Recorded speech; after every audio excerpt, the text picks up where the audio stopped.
The following is a rebroadcast of TV50's Candlepin Stars and Strikes. WNDS Sports and Tri-State Megabucks present Candlepin Stars and Strikes. Oh, look at this. Look at it! He got it! Ready for a fair! Candlepin Stars and Strikes is sponsored in part by Milwaukee Kent Toyota Dodge Nissan. Looks good. Looks good. That's good to go. It's a Candlepin Stars and Strikes is produced in conjunction with the New Hampshire Candlepin Bowling Association. And now your hosts, Doug Brown and Dan Murphy. Hi, everybody, and welcome once again to Park Place Lanes here in Windham, New Hampshire. It's another Sunday at noon, another edition of Candlepin Stars and Strikes. So happy you could be with us as we continue semifinal weekend. We're down to our top three bowlers here in singles competition. Mr. Murphy. And three great ones we have. Last week, John Potorski was just unbelievable at 428. And this week, you'll probably need all of that with Pat Pay coming in. All right, let's meet our two bowlers. First of all, our number 3 seed threw that big 428 last week, as Dan mentioned, to knock off Dave Richards. From Franklin, Massachusetts, John Potorski. Okay, John comes in averaging 120, 470 for high triple. His roll-off score was 660. And John had gone a little bit more than 9 years between appearances here in singles competition on Stars and Strikes, but he came up with a terrific match last week to get a win and get into the semifinals against a guy who's not been here in quite some time himself, our number 2 seed from Somersworth, New Hampshire, Pat Pay. And Pat comes in averaging 127, his high triple 494, and his roll-off score 9 pins better than John at 669. All right, of course, we've got our bonus ball contest coming up at the end of the hour, $80 and some brand new bowling balls on the line from Paramount Industries there. And of course, the winner of this match moves into our singles championship match next week. We'll tell you more about that as the hour moves on. But we've got 3 strings of bowling coming up. Should be a terrific one. John Potorski and Pat Pay right after these messages.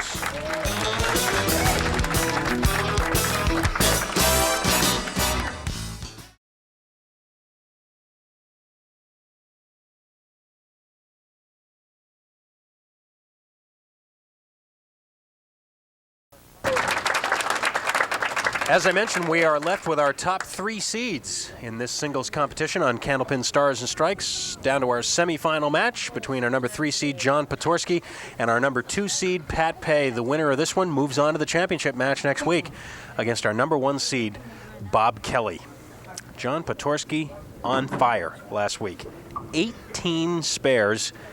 And then after the match was decided, he threw a double strike in the 10th box, the final box. And how about another one? Does that count as a triple? Barely gave me enough time to tell the story. He's not going to wait as long this week for throwing a strike. And there it is, the first ball down the lanes. This one won't be, though. This was the lane that John did most of his damage on last week, lane 31. He got most of his marks, including both strikes on this lane. 9 fill on the strike.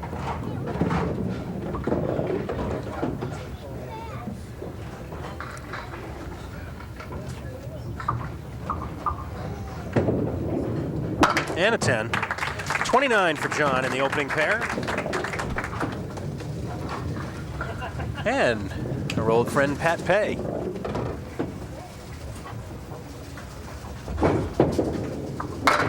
The last time Pat was here on the Winds was the very first show on Stars and Strikes doubles. That was back in October of '91.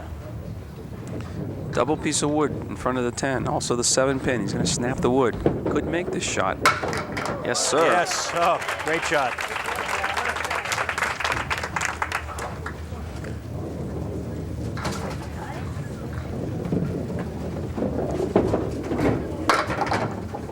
On the spare, it's 6.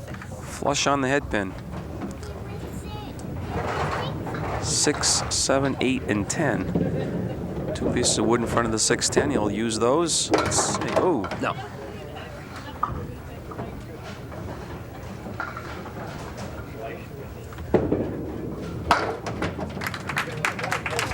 Three pins the difference.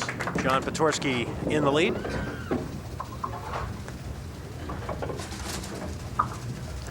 John, in last week's match, went back-to-back boxes without a mark only once in 3 games.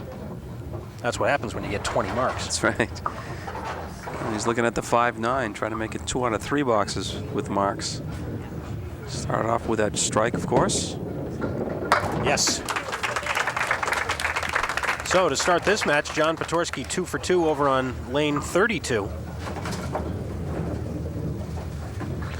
And he's checking the approach on lane 31. Of course, the first ball over there in this match, he was down in the 6-10 territory. Not this time. Looked like a better ball than that. Just 4 on the spare. John was talking a little bit after last week's show about that previous run he had here on Stars and Strikes back in September of '84. He threw a couple of big scores then also. He had a 444 in one of his matches, so he felt very comfortable and right back at home here last week.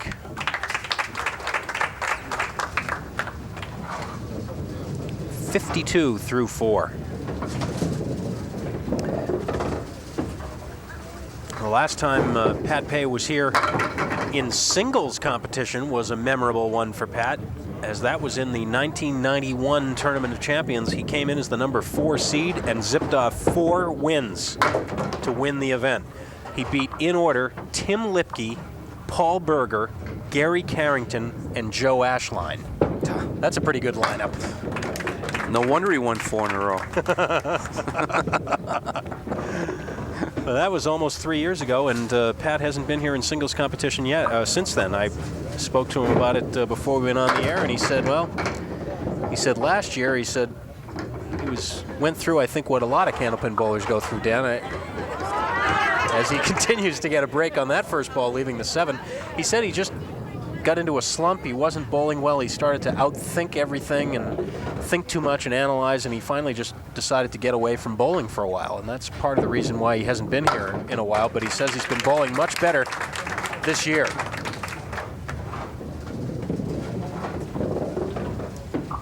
So everybody that had been wondering why Pat hadn't been here in a while, that's the reason. Light hit for John. 5, 6, 9, 10. Have you ever gone through a time like that where you just had to kind of take a break for a while? Not really. No.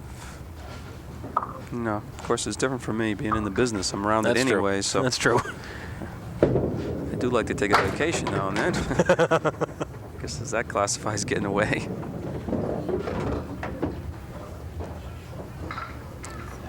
Well, of course, you did have that that forced rest with the injury, the shoulder, right? Yes, yeah, bursitis. That was quite a few years ago. Glad you brought it up. I almost forgot about that. You'll probably be back tomorrow. Another spare lead for John. Yeah, the 3-4. 3-4. Sounds easy enough. 2 full on the 3-pin.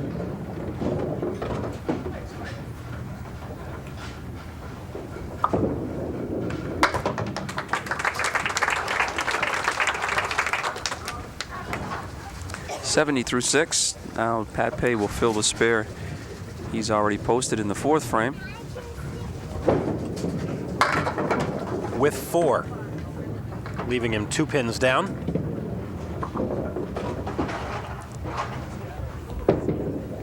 For the spare, no. Looked pretty good going down there. Pat is from Somersworth, New Hampshire. He works at the Portsmouth Naval Shipyard. Pat and his wife Denise have a daughter, Lisa, who used to come and visit us all the time at the taping. She really hasn't been here for a long time. And, well, of course, now she lives in Maine, so she's probably forgotten about us. Oh, there's the strike for Pat. Strike in the 6th. A little stubborn 4-pin, but it finally rocks itself over for the strike. Pat's first strike. John has one of each, a spare and a strike. Whoa. A little backdoor action there. Headpin was the last pin to go down. I was looking at just the 8-pin and a roadblock out in front. Going to have to do some negotiations with that piece of wood out front. Looks like he's going to have to cap it. Although he could hit it right on the red line, have it come off the wall. Couple ways to play it. Of course, he could go to one way to the right. That was the third option. Speaking of kids, Dan, do you realize that kids that were born around the time we came on the air are now in the 5th grade? That's a pretty frightening thought, isn't it? Yeah, what brought that up? I don't know. I mean, I'm old enough. I know this remind me. And I don't like it when John makes me look bad like that either. I was telling him 2 options, and he took the third one, giving me a chance to say anything about it. Speak to him at the break about this. Oh, just sliding by that 3-pin. Almost cut the 3 into the 4-7.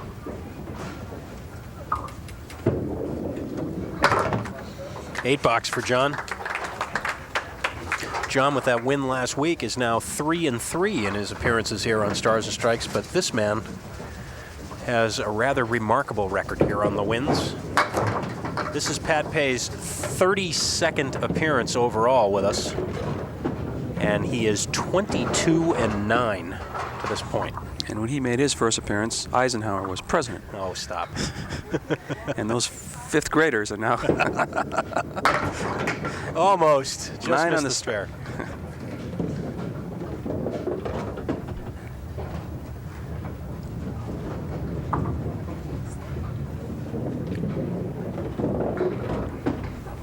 Pat rolled a 669 in the roll-off, which was good enough to lock up the 2nd seed, but he was some 33 pins behind Bob Kelly, our number 1 seed, who's waiting off in the wings to be here next week. He's watching the action on this week's show, scouting the opposition a bit.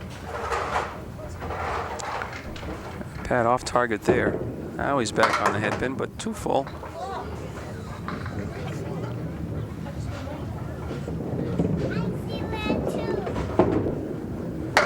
And the 10. He'll maintain a lead.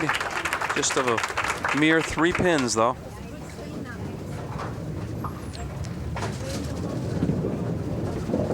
Both bowlers with 3 marks now. John striking 2 spares, and likewise for Pat Pay. John just clipped the head pin on the way by and got a pretty good break, considering he's faced with the 2-8. But with the wood, it's a little scarier than I thought it would be, but he does carry it for the spare.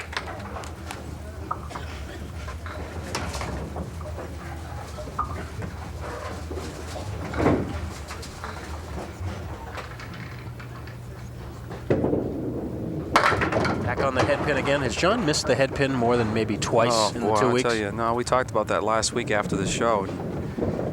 Just like I said, you get into that zone where you just, the pins look like they're 3 feet in diameter. Oh, yeah. Another one. On the deflection, played it perfectly. Yep. All he has to worry about here is the ball being airborne and going up over the 10 pin. You can see it just clipped the top third of the pin. That's one of those examples where somebody who throws the ball very hard, say a Peter Flynn or Joe Ashline, might miss that shot. You're right. Oh. 8 is the fill. 129 for John Potorski. And there we go, 129. Pat Pay now, his final 2. He'll have to come up with a mark in order to take the lead.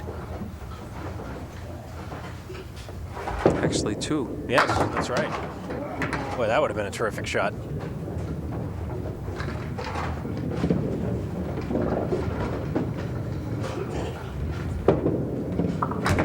Oh, ho ho! That was pretty close. Safe. Nothing safe. 9-10, almost made it without the benefit of a piece of wood. 106 through 9 needs a mark to close the gap a little bit on John Potorski. Oh, pretty pocket hit. We both saw that one coming as soon as he let it go. We're almost directly behind Pat on that shot, and that was just buried in the 1-3 pocket. It'd be a shame if anything stood up with that ball. Throws another one, he could still take the lead. Let's see. A little full that time. A little heavier than the last one, but it's going to close the gap. It's going to be in single digits anyways, the lead for John Potorski. No, a little too full on the object pin, the 2. It'll be a 7 fill. 123 for Pat Pay. A 6-pin advantage for John Potorski. 1 game down, 2 to go here on Stars and Strikes. We'll be back.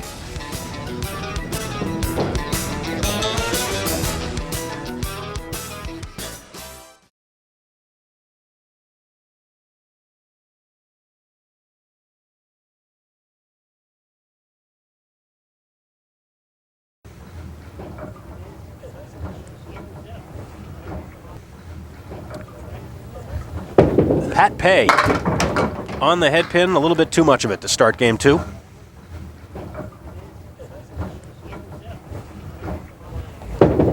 For the cut shot, no. Had a chance. Gave it a good bid. And a 9. All the action, of course, presented to you here on the Winds by our friends at Tri-State Megabucks. Just imagine. Give it a try. Tri-State Megabucks. Won't be long before we're moving into our 6th annual Tri-State Megabucks Tournament of Champions. We have 3 bowlers already qualified. Spare for Pat Pay in the second. Joe Ashline, Peter Flynn, and Mark Gregory are already safely through. And one of these last 3 bowlers on this ladder will also get in. Either John Potorski or Pat Pay from today's show, or Bob Kelly, our number 1 seed, who awaits the winner of this match. John carrying that 6-pin lead into this middle game. 2, 4, 8, and 10, but got a piece of wood that could help him with a 10-pin. Oh, it's badly to the left. Oh, still came close to making the shot. Not what he had in mind when he threw the ball.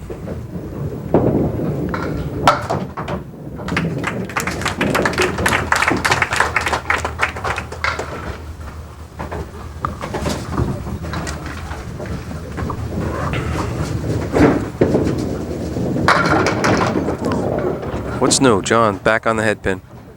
5-8. Wants to avoid that piece of wood to the right. Oh, he did, but he meant by the object pin between the 5.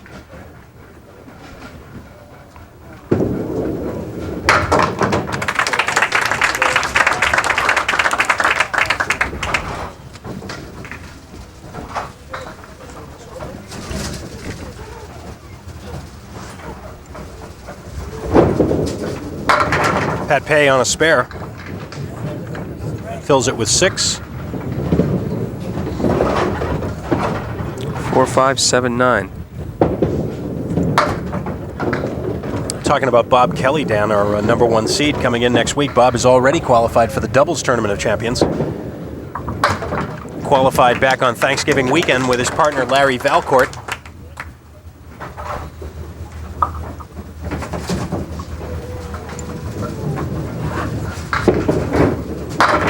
Oh, big 9 drop for Pat. Nothing touched that 5-pin.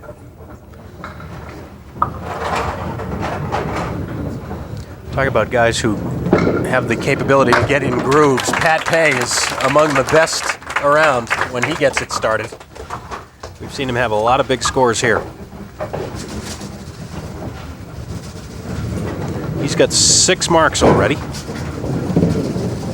John Potorski has 5. This match dead even right at the moment. John just slides by the head pin that time. First time he's missed it in quite a while. I believe since that second box of the match. Once that piece of wood between the 1 and the 2 out of there, that's going to deflect the head pin and the ball.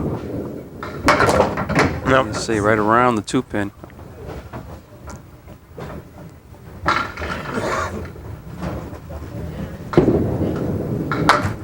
And it's a 9. Next weekend, championship weekend here on the Winds. Saturday at noon, championship match on Stars and Strikes doubles. Sunday at noon, championship match here on Stars and Strikes.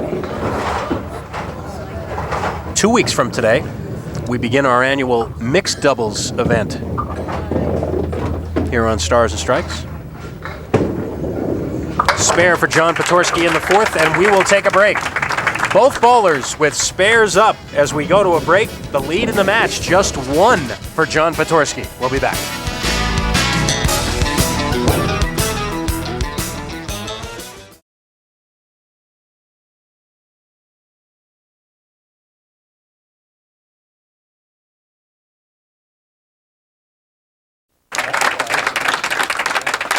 Here's Pat Pay. Working on a spare in the 4th. Both bowlers working on spares in the 4th. Oof. That's a rarity. You don't see Pat lose one by that much. Picked out just the 4 and the 7.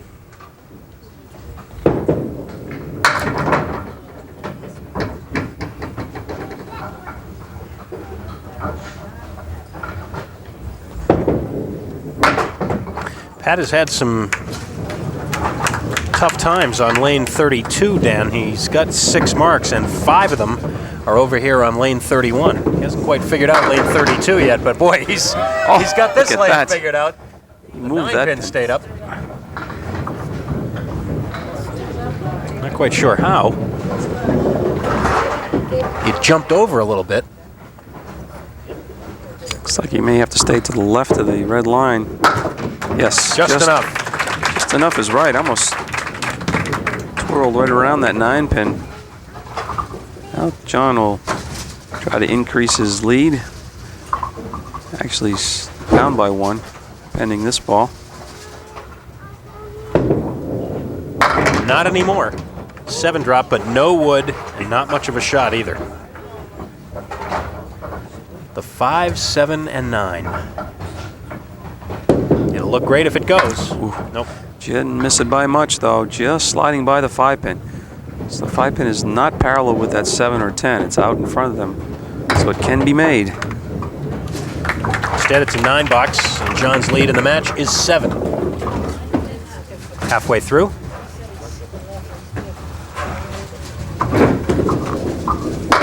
Oh, big first ball. No luck. The 4 and the 10 with wood. Well, analyze this one for us. I think he's just going to drive the ball right straight at the 4-pin, and hopefully he can move the second piece of wood into the 10. Let's see. Yes. Oh, Actually, I think it was the got it over 4-pin. there.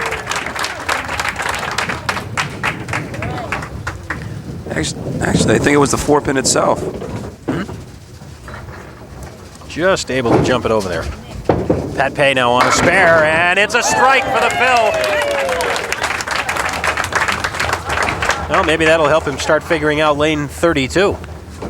Both bowlers starting to heat up a little bit now. That's his first mark on lane 32, Dan, since the first box of the match.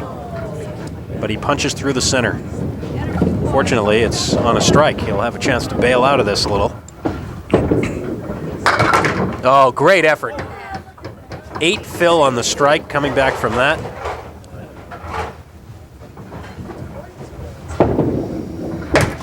And it's still an 8. Kiss him.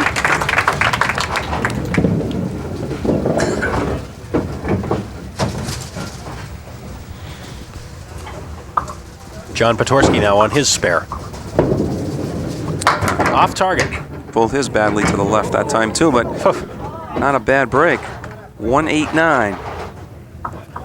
7 fill on the spare.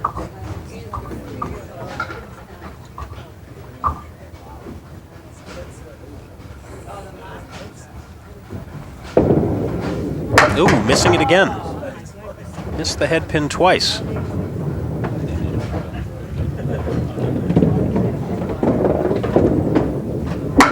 With that strike, Pat Pay has taken the lead, at least momentarily, by 4 in the match.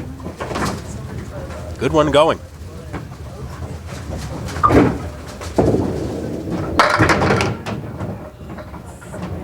Well, now John's got the 3, 6, 7, and 10 with wood. I don't know if the wood will be much of a factor. Yeah, they had to have a piece of that 3-pin.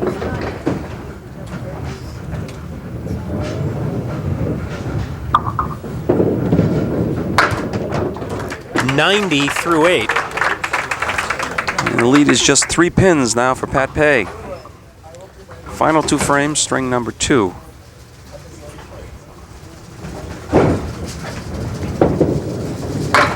Ooh, half Worcester right. That was a solid half Worcester, too. It was, wasn't it? He punished those 2 pins.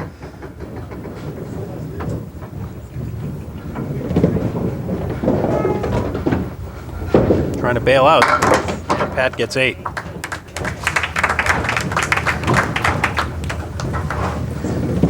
Doesn't pin that well, though. You can see 2, 4, 6, 8, 9 pins have been left standing from that.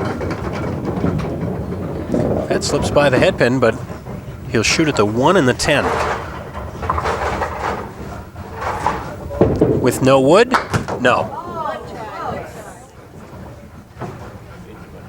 Well, he had 4 marks in this middle game, same as he had in the first game, but the score won't be quite as good. That's a 9 box. The ball slipped into the channel. 116 for Pat Pay, a 2-game total 239.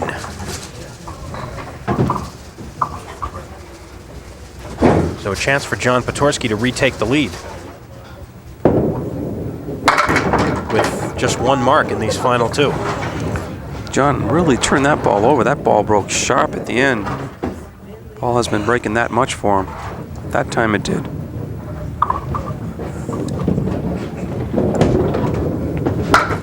Oh, almost threw Excellent. the wood and the ball over there, but they both went behind the 10 pin. Excellent try. Instead, it's a 10 box. And we'll take another look. Everything goes over there. Nothing hits the 10 pin. He's pinning well, though. Gained 2 and count. The lead is just 1 pin now for Pat Pay. The 10 box in this game is tied up. Well,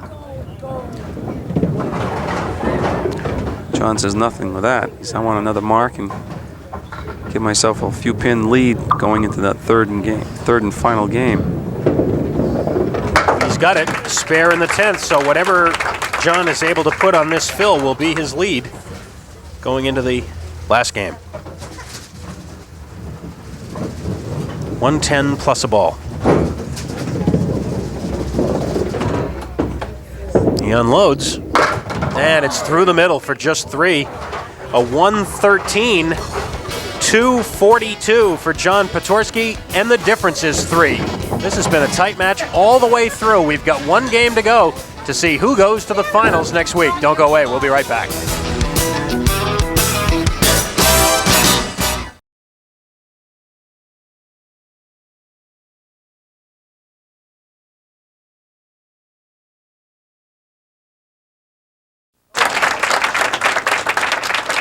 Well, we're having a little fun here at Park Place Lanes to benefit the Salem Boys and Girls Clubs. Over the last 8 years, Nick Moskilly and the staff here at Park Place have raised over $100,000 on behalf of the Boys and Girls Club, and they do that by way of an annual bowl-a-thon, which will be coming up on January the 29th.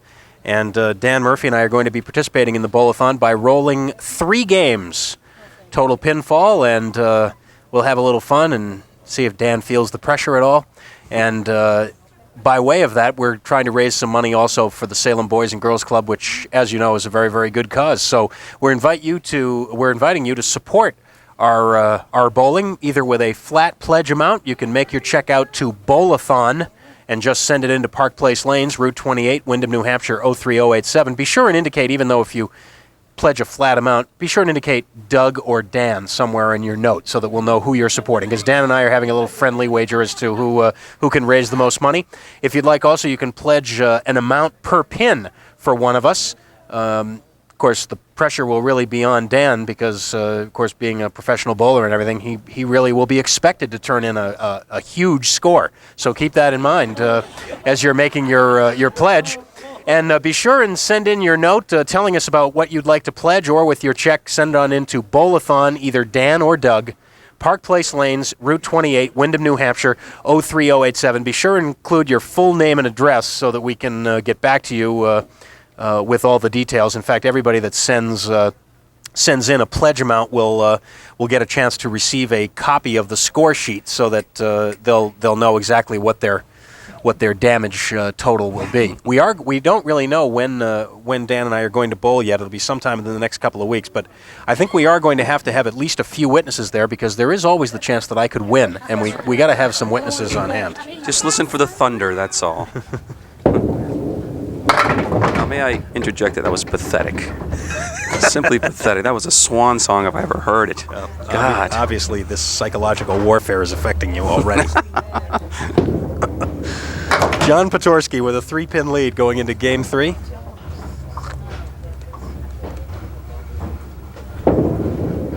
Oh, he makes the cut shot for the 10. Fine shot on the 2 and the 6. Worth another look. Just catching the back of the 6-pin. I don't expect this match to be much more than 3 or 4 pins all the way down now. It's been single figures the whole way through. Neither bowler has been able to really grab an advantage. It's the shots that each bowler is saying to themselves, I can't make a mistake now. I have to make the ones that are there and maybe make a couple cut shots, the ones you don't expect to make. That's 3-6. Mark number 9 for John Potorski. All but one of them have been spares. Pat Pay. 4 horsemen left and the 9-pin in the back. No wood. Ooh, just sliding by that head pin. Looked pretty good other than that. And it's still there. $9. Of course, that adds 1 pin more to John's lead because he is opposite the 10 box by John Potorski. Off target, half push to right.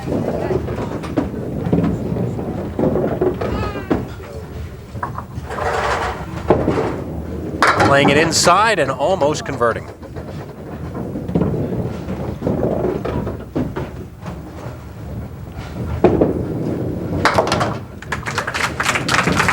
Am I right in saying that years ago, 10, 15 years ago maybe, you hardly ever saw anyone play a shot like that on the inside, and now everybody's doing it? Yeah, I think if you play it, if you don't play it on the inside, you're more tendency to leave the 5-pin standing.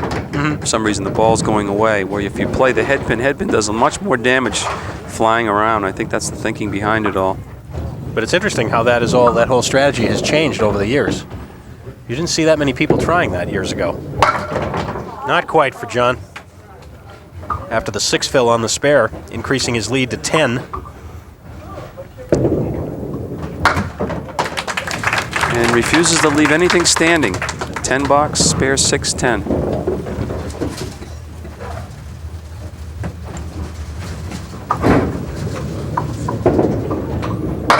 Oh, big first ball. That time kicks it out to strike. Oh, when the 5-pin fell over, it fell right on top of a piece of dead wood and it deflected it into the 8. Watch. You're absolutely right. Look like the 5-8 here. There goes the 5 and a piece of wood comes rolling over and nudge it into the 8-pin for the strike. And now the pressure is clearly on Pat Pay. 1, 2, 4, and 10. Not an easy spare leave. Oh, dropped that ball almost right on the foul line, maybe even a little bit behind it. Oh, that's what he wanted to do. Nice 10 box, but needs marks. Lead remains 10 for John Potorski, but he also has a strike posted already in the 4th. triangle for Pat. 3, 5, 6.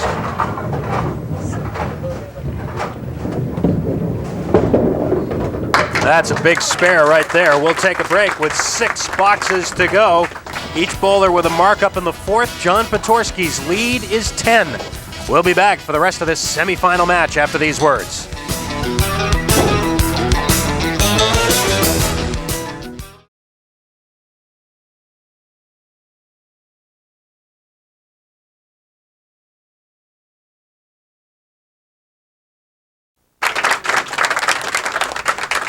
John Potorski leading by 10 and working on a strike.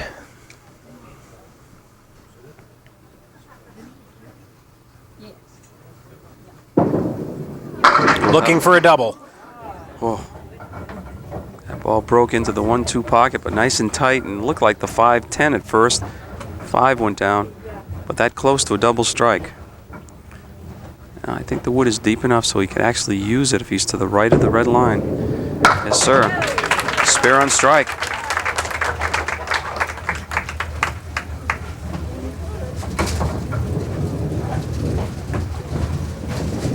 11 marks now for John. He had 20 last week. A little full that time. 2, 4, and 10. However, piece of wood out in front. Looks like the wood could take those 2, and the ball might take the 10. Oh, he's too high.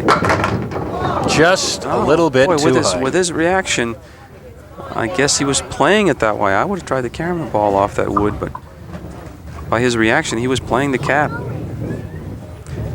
And again, he makes me look bad.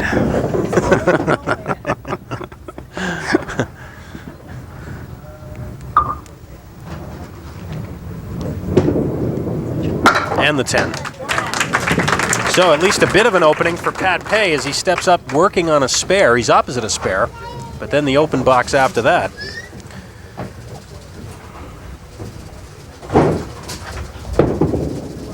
Pat can't afford to let it get too much farther out of hand now. Well, the 7 fill is a good fill on the spare. However, he's looking at the 6, 7, 10. And a couple pieces of wood over near the 7 pin, but it doesn't look like either one of them is going to help. It's coming off the wall. Oh, what a shot! Oh, yeah! Oh, my! Wood. Oh, my! No wood necessary on that shot. Inside of the 6 pin, off the wall. What a shot. Mark that one down. Put a little star next to that mark. Seems a shame. You should get like 5 or 6 automatically on a shot like that, plus what you get in the next ball. Not this time. Pat actually losing ground here with the 5 fill. In spite of the spectacular spare, he now trails by 16 with 4 boxes to go.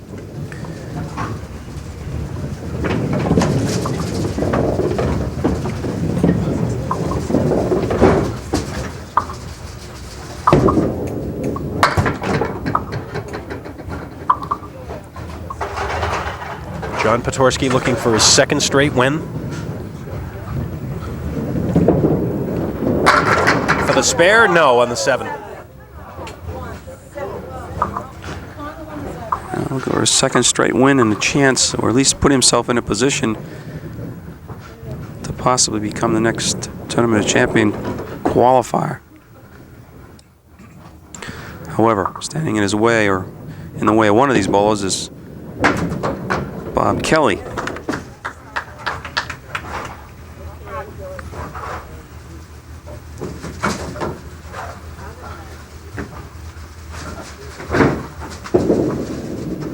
Oh, big ball that time for John, and it'll be the 4 pin. Well, the 8th box, always pivotal box going down the stretch. He's got a mark in it right now. His 12th mark overall. Pat Pay has 10, and he could use a couple right here. Already trailing by 16. He's opposite an open frame, and he'll have a triangle right in the center of the lane. 5, 8, and 9. Ooh. No. A little full on the 5, didn't carry the 8 pin. Can gain 1 and count, but he needs marks. 15 is the lead. Now he really almost has to put one up here to match John's. 15 is 2 mark deficit. He's got 1 facing him now, so another triangle. This time with some wood to help. Piece of wood frozen on the back of the 5 pin, it appears. The 2, 4, and 5, and again the same pin. This time the 4 pin stays up, but the left pin of the triangle comes up and bites Pat both times. His only hope now is to have John not fill this mark. If John were to get 7 or 8 on this and another one, it's going to be real tough for Pat.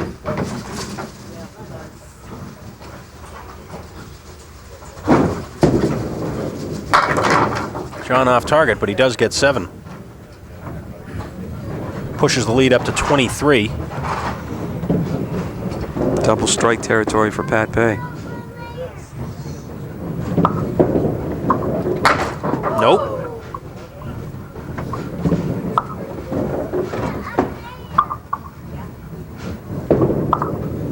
That's a 9.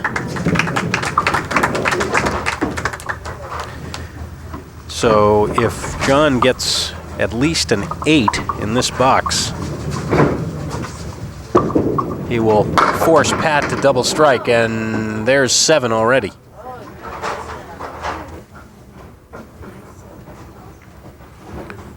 Three, 6, 10 for a spare. Looks good. Oh. No. Well, it'll still mean a double strike, though, for Pat Pay. And that's a 9 for John, 127, and a 3-game total of 369. So a far cry from the 428 that he rolled a week ago, but it may be enough unless Pat Pay can roll a double strike somewhere here in these last 2 boxes. 20 in both boxes will leave him 1 pin shy, so he has to. Oh, wow. He can't afford to miss this, though. He'll still have a chance with the double strike in the 10th. He's got it. Spare in the 9th. So it's pretty simple for Pat Pay right now. It's got to be a strike on this ball. Must throw a strike. And that's just to keep him alive. He has 3 strikes already. And can you believe that? Close. He throws 2 9-drops in the last 2 boxes. It won't be enough. A 9-drop on the spare. But John Potorski is going to advance. Now, if this piece of wood keeps rolling... No, it stopped. It started to roll back, and we were both thinking the same thing. But it stopped way out on front of the plate, and so Cindy Sissom will remove it, and Pat will have just a single pin to shoot at. It won't have any bearing on the outcome of the match. John Potorski has advanced to the finals next week against Bob Kelly, winning a close one here against Pat Pay, who comes up with 2 9-drops and 2 spares in the final 2 boxes, but he's going to be just short. Throws a strike now. I think he loses by 2. That's correct.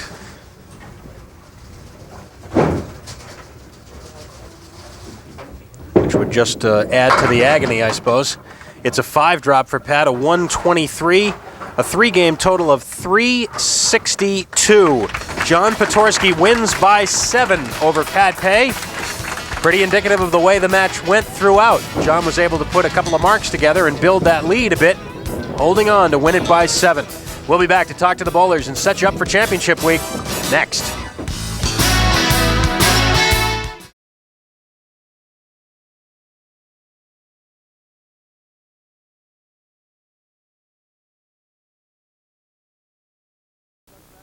Welcome back to Stars and Strikes. Doug Brown along with Dan Murphy. Semifinal week now in the book. We'll have the championship next weekend. We'll tell you about that in a few minutes. John Potorski, again, not the big score this time, but he got the marks that he needed, especially since he had to bowl first in that 3rd game. Yeah, it was fun to watch both of these guys. Back and forth they went. Some great shot making, and well, John won out in the end. Tomorrow could be something different with Pat, but it was a great match to watch. All right, let's meet both of our bowlers. First of all, let's call up Pat Pay. Round of applause for Pat, who has not been with us for a while.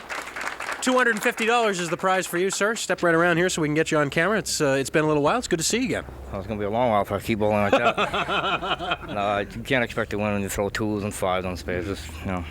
Well, I know we talked before the show, and you were saying that you've been happy with the way you've been bowling this year, for the most part, though, right? Well, until today. Right. Well, that's what happens sometimes. But don't make it so long before you come back and visit us again, all right? I'll be back. All right. Thanks, Pat. Congratulations. And now John Potorski will roll our bonus ball.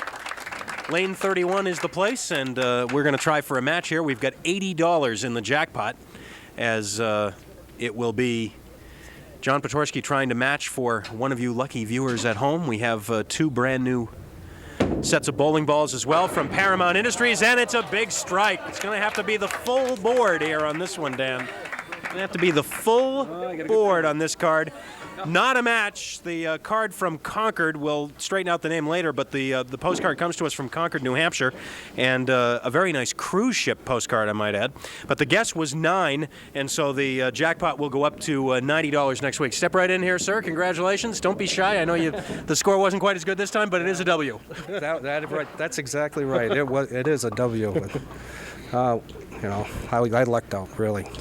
I hit the head pin a couple of times there, and they broke up pretty good, and I had spare leaves, and like Danny was saying, that I made some good spare shots there at 2-1 with the wood there. That looked pretty. But, well, as you know, it doesn't tend to get easier as you move up the ladder, and we do have a guy named Bob Kelly waiting for next week. Bobby is Bobby, let me tell you. He throws strikes like it's unbelievable. Him and Peter, I'll tell you, they're in the same category, let me tell you. We look forward to next weekend. We know you'll be here. Congratulations again on making it to the finals, and we'll see you next week against Bob. Thank you. All right, John, congratulations.